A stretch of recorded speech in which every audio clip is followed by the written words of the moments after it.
बिस्मिल्लाहिर्रहमानिर्रहीम अस्सलाम वालेकुम रहमतुल्लाह। शहबाज शरीफ ने हुकूमत तो संभाल ली है। शहबाज शरीफ ने शेरवानी तो पहन ली है। शहबाज शरीफ वज़ीर-ए-आज़म तो बन गया है। लेकिन उससे पहले उसने अपना एनआरओ माफ़ करवाया, एनआरओ लिया, केसेस माफ़ करवाए, मुकदमात माफ़ करवाए। तो वो एक डील के नतीजे में और उनके उनके जो इस वक्त करियर है उसके ऊपर दाग है, उनकी ज़ात के ऊपर दाग है। और इस तरह के आदमी को आराम से मैनेज भी किया जा सकता है, कंट्रोल भी किया जा सकता है। आप उससे अपनी मर्ज़ी के फ़ैसले भी करवा सकते हैं। और इस्टेब्लिशमेंट को इस किस्म का आदमी सूट करता है। लेकिन फिर भी हल्की फुल्की तो बंदा करता है, अपनी ताकत दिखाने की कोशिश करता है। शहबाज शरीफ ने जो की, लेकिन बाद में उसको इस तरह की आगे से रद्द अमल का सामना करना पड़ा इस्टेब्लिशमेंट की जानिब से कि शहबाज शरीफ ने सॉरी करके तमाम चीज़ें वापस ली। और समझ आ गई शहबाज शरीफ को कि उसकी कितनी हैसियत है। अब ये इंतहाई अहम मामला, इसको आपने समझना। देखिए, शहबाज शरीफ ने ये किया, शहबाज शरीफ ने एक कोऑर्डिनेशन कमेटी बनाई। कोऑर्डिनेशन कमेटी बना के इसने क्या किया कि मोहम्मद औरंगज़ेब को निकाल दिया, जो कि इस्टेब्लिशमेंट का लाया आदमी, और ख़ुद और इसहाक डार खुद बैठ गए। अब ये करना था कि इस्टेब्लिशमेंट को बड़ा गुस्सा चढ़ गया। ये जो वाक़या हुआ है इकोनॉमिक कोऑर्डिनेशन कमेटी और इससे पहले इसहाक की चेयरमैनशिप के ऊपर, और आगे ये जो करने जा रहे हैं आईजी पंजाब के ऊपर, आईजी केपी के ऊपर, और फिर सेनेट के इंतखाबात के अंदर ये जो 2 नंबरियाँ और हेर फेरियाँ करने जा रहे हैं, उसके ऊपर इस्टेब्लिशमेंट को बड़ा गुस्सा है। इस्टेब्लिशमेंट इस वक्त सख्त तरीन बरहम हो चुकी है शहबाज शरीफ के ऊपर।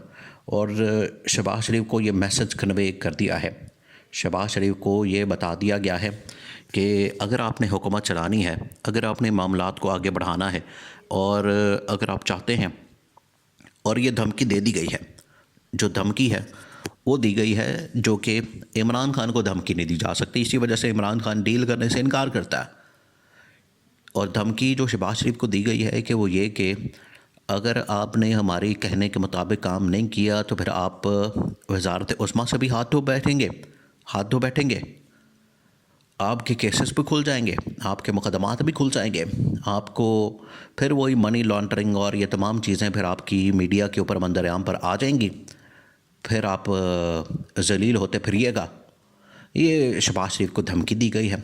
शहबाज शरीफ फिर चुप करके बैठ गया ठंडा होके, और झाग की तरह उसको पता चल गया कि ये तो चीज़ें हमारे बड़े ख़िलाफ़ जा रही हैं। देखिए, ये जो शरीफ ख़ानदान के अंदर एक सोच का डिफरेंस है, फ़र्क है, वो क्या है? नवाज़ शरीफ ये चाहता है कि हमने अपने आप को इस्टेब्लिश करना है, अपने आप को खड़ा करना है। और ये मरीम नवाज़ और नवाज़ शरीफ जो है वो एक पेज पर हैं इस मामले में, कि अपने पैरों के ऊपर जितनी देर तक हम मजबूती से कायम नहीं रहेंगे, और ताकत होगी तो मफाहमत होगी, मज़ामत होगी तो मफाहमत होगी। ये बड़ा मशहूर जुमला है मरीम नवाज़ का, मज़ामत होगी तो मफाहमत होगी। तो इन्होंने मज़ामत करके तो बाद में मफाहमत कर ली। अब थोड़ी बहुत ये मज़ामत करते हैं, उसके बाद ये मफाहमत कर लेते हैं। आखिरकार अल्टीमेटली आते ये मफाहमत के ऊपर ही हैं, क्योंकि इनका पूरा माजी है नवाज़ शरीफ का। हमेशा ये इस्टेब्लिशमेंट की गोद में बैठ कर आया इक़्तिदार में, हमेशा ये इस्टेब्लिशमेंट के कंधों पर चढ़ कर आया है। कभी भी इसने अवाम की ताकत से, सपोर्ट से इक़्तिदार में आने की कोशिश नहीं की। अगर ये पहले दिन ही कर लेता तो शायद आज पाकिस्तान का सबसे ताकतवर और मकबूल तरीन लीडर होता और शख्स होता। लेकिन बदकिस्मती से उसने हमेशा वही चोर दरवाज़े, GHQ के गेट नंबर 4 और कंधों पर चढ़कर आने की कोशिश की, जो कि आज इसकी जो ज़लालत हो रही है, जो आज ये जलील हो रहा है नवाज़ शरीफ, वो इसी वजह से हो रहा है क्योंकि अवाम की सपोर्ट से नहीं आया। अवाम के सपोर्ट से आता तो फिर आज इसकी इज़्ज़त अफजाई होती, लेकिन आज ये जलील हो रहा है। शहबाज शरीफ ये कहता है कि नहीं, हमने क्या करना है कि हमने इस्टेब्लिशमेंट की बात माननी है, जी हुजूरी करनी है, यस सर करनी है। पहले एक मरतबा अपनी कारकर्दगी दिखाएं। तो कारकर्दगी कौन दिखाएगा? अब आप शहबाज शरीफ की हालत देखें कि काबीना के अंदर कोई वज़ीर इसका अपना नहीं है, कोई बंदा इसका अपना नहीं है। इंटीरियर में मोहसिन नकवी वो भी इस्टेब्लिशमेंट का, अहद चीमा वो भी इस्टेब्लिशमेंट का, मोहम्मद औरंगज़ेब वो भी इस्टेब्लिशमेंट की तरफ से। तो शहबाज शरीफ किस तरह से परफॉर्मेंस दिखा सकता है? अगर परफॉर्मेंस होगी तो ये जितने वज़ीर हैं वो तो सारी की सारी इस्टेब्लिशमेंट, खुद वो इस्टेब्लिशमेंट का लाया हुआ आदमी वो तो सारी की सारी परफॉर्मेंस के क्रेडिट तो इस्टेब्लिशमेंट को जाएगा, इसको थोड़ी जाएगा। तो ये दिमाग के ऐसे भूसा भरा हुआ है इनके दिमागों में, ना इनको समझ आती है, ना इनको पता चलता है, ना इनको हकीकत का इदराक होता है, ना आवाम के मसाइल का पता है, ना आवाम की पल्स का पता है, ना इनको मुल्क के अंदर महंगाई का पता है, ना बेरोज़गारी का पता है।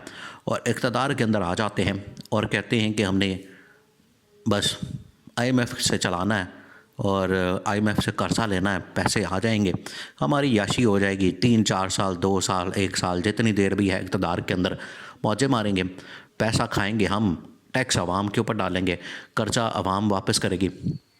ये इस तरह से नहीं होता दुनिया में कहीं भी। कर्जा अगर हुक्मरान लेते हैं तो वापस भी हुक्मरान करते हैं। यहाँ पर ये होता है कि हुक्मरान कर्जा लेते हैं, वापस आवाम करती है। तो अब इस्टेब्लिशमेंट ने और ये इमरान खान ने यही कल्चर तब्दील करने की कोशिश की।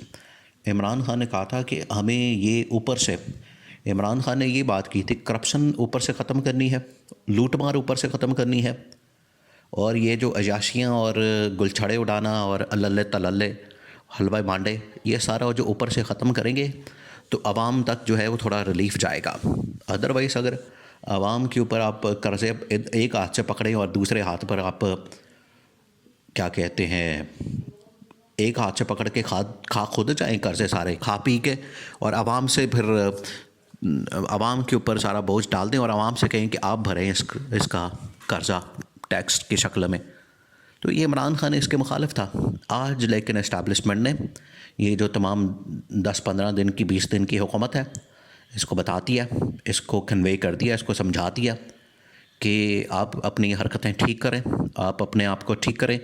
अगर आप ये इसी तरह से एक फ़ैसला कुछ करें अपनी मर्ज़ी से, अपनी मनमानियाँ करेंगे, अपनी मर्ज़ियाँ चलाएँगे, तो अगर आपने अपनी मर्ज़ी से सब कुछ करना है तो फिर हमारी तरफ से फिर खुदा हाफ़िज़।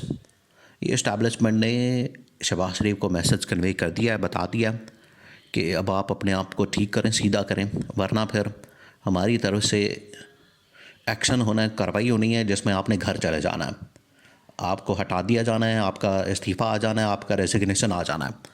और आसिफ अली जरदारी ने भी शहबाज शरीफ को ऐवान सदर में बुला के यही समझाया कि भाई सुधर जाओ, बंदे के पुत्र बन जाओ और इंसानों की तरह काम करो।